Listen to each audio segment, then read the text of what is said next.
Hi Capricorn, welcome to Higher Source Tarot for your Is It in the Cards? January 2021 Love Tarot reading. This is for all Capricorn, Sun, Moon, Rising, and Venus.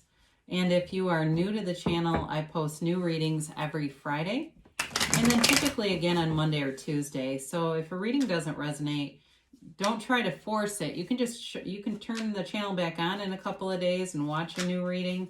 You could watch an older reading if the title speaks to you, or even watch a different part of your chart too. And you may find that there's other readings that really are also telling your story. If you haven't subscribed yet, I'd love to invite you to join us and become a subscriber. That'll help you know when new readings are posted. And yeah, let's begin. What messages, what advice do you have for Capricorn in love, please? What does Capricorn need to know about love? Capricorn, Sun, Moon, Rising, and Venus. All right, so we will pull 3 cards for you, 3 cards for the person you are attracting, then 3 cards for the advice. We're also going to do an archetype card this time. That's from Carolyn Mace. And the archetypes are, the major arcana are based on archetypes, okay? So we kind of just throw that out there. You've got the King of Swords, the 10 of Swords, and the 10 of Pentacles here. Interesting, because 9, 10, they've got the 9 of Pentacles, Temperance, and the Ace of Cups. Beautiful. Their advice here is Judgment, the 10 of Cups, and the Ace of Wands. Well, you got a new beginning here for sure. I mean, I'll answer right away. Is it in the cards? Yes, there's definitely love here for you, and it's beautiful. My God, especially if you've been through some pain and you're a bit guarded. I did see, I forget, I think it was, I mentioned it before, but Maria Shaw did a video a while ago and basically said it's going to be your year. You've got some shifts. I'm not an astrologer, okay? So I do like some astrologers, but in terms of being professional, I think it's good to leave it up to them. But she did say you've got some really nice shifts that are bringing you out of a long period of some challenges. So you have the networker, they have the seeker. I actually like that combination very much. So you have here the King of Swords, the 10 of Swords, and the 10 of Pentacles. So you have clarity, wisdom, and communication here. So some of you may have endured a pretty nasty breakup, and it feels like the energy's been around you, hanging and lingering over you, kind of like this dark cloud above your head for a while.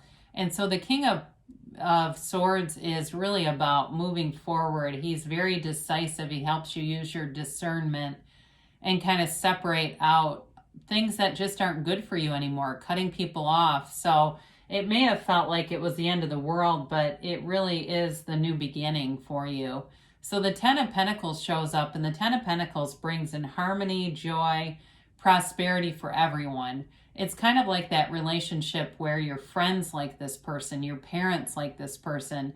You'd feel comfortable bringing them to a work function, and you know that they would fit in and it makes sense. And it's all those kinds of things where it's a person who's a real match for you, that they would fit into any situation with you. And there's harmony. There's a harmonious energy between the two of you. It's not a relationship where there's a lot of opposing opinions. It really is a nice fit. In this reading, I haven't really talked about the energies. You have air here, Aquarius, Gemini, Libra. So maybe you ended a relationship with an air sign. You also have water here, Pisces, Cancer, Scorpio. You've got fire, Aries, Leo, Sag. You've got Sagittarius and Temperance. And of course you have Earth, Taurus, Virgo, Capricorn. So your archetype here is the networker. And this is really all about bringing people together. It's also about you going out into social situations. So that may be how you meet this person if you haven't met them yet. It may be through the internet. It may be through face-to-face encounters.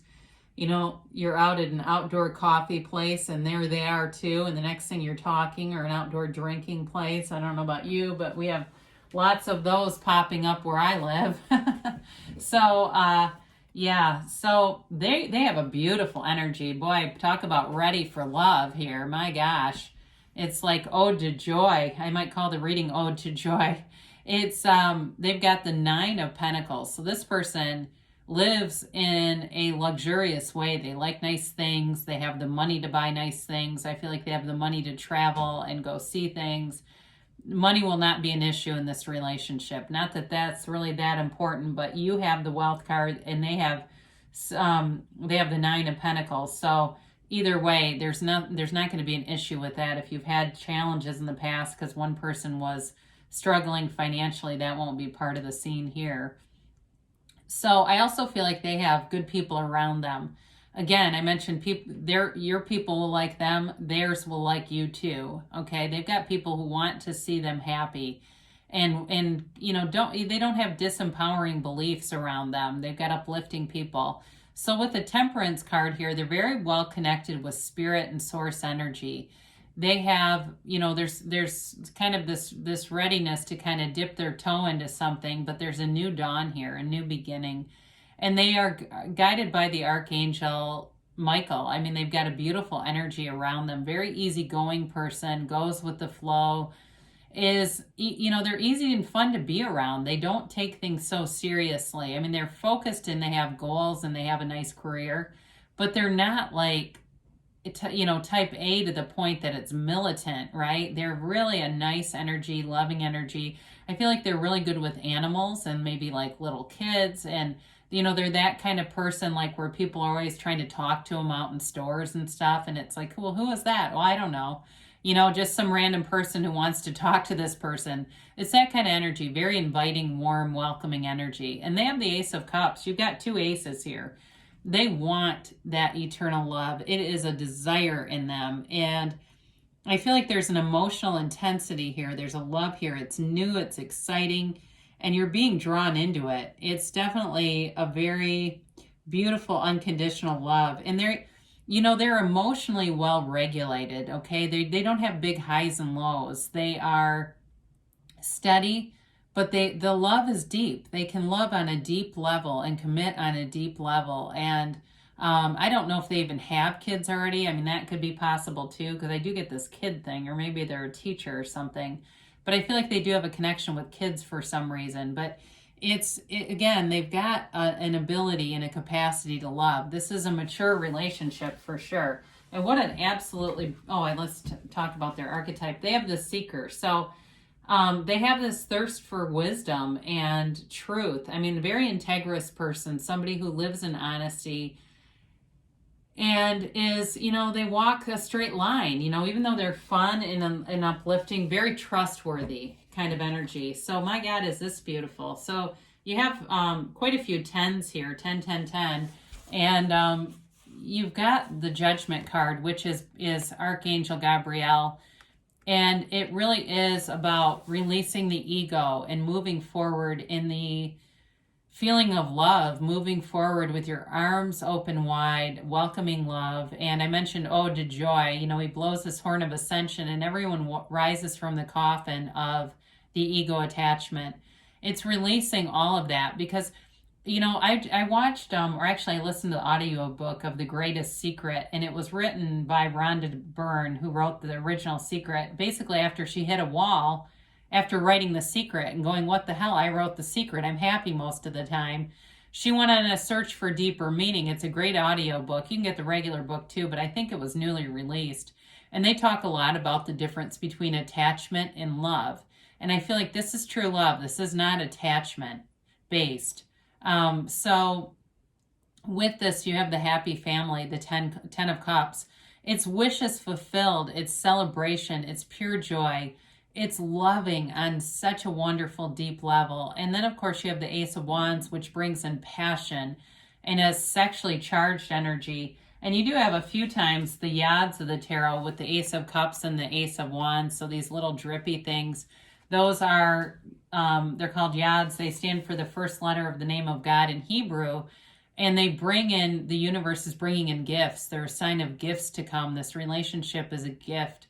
And I feel like it's the thing that you've been waiting for, Capricorn. If you're not in it already, I'll be interested to see what they say for a timeline because it is beautiful. And if you're in a relationship and you're wondering, what's going to happen with this. It's a long term, it's like a marriage, family kind of a relationship. I just don't see it ending. So if you've been in a rough patch for some reason, sorry I'm only talking about this at the end, I feel like you're coming through that. I wouldn't give it too much attention, because if you do, the more you'll get of it, right? So, and let's get a timeline here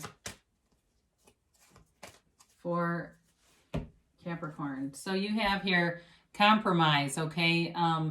You know, I don't get this card. We don't get this very often, but for some of you, if you've got some part of you that's still holding on to something sad, you know, it's time to start seeking out new information, new materials, things that will help you to let go of it. Again, I feel like you're very like-minded with this person. So again, here they go with the forgiveness. So there may be something holding you back from the past, and it's time to do a little more of that spiritual searching, get more connected with new ideas, new things.